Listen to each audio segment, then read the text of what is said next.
ప్రశాంతమైన జీవితం కావాలా? అయితే ఇవి పాటించండి. 1. ఎదురు చూడని ఇంటికి పిలిచినా వెళ్ళకు.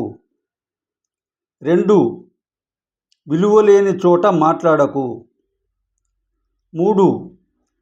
గౌరవం లేని చోట నిలబడకు. 4.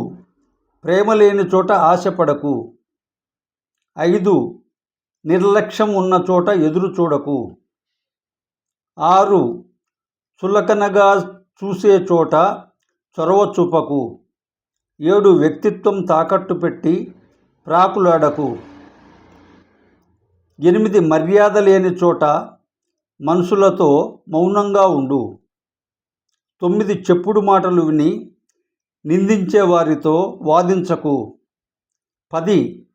ప్రబంధాల కంటే డబ్బుకు ఎక్కువ విలువ ఇచ్చేవారిలో ఎంత ప్రేమగా ఉన్నా గుర్తింపు లేదని తెలుసుకో. 11. నీ ముందు ఒకటి వెనక ఒకటి మాట్లాడేవారికి అందనంత దూరంగా ఉండు.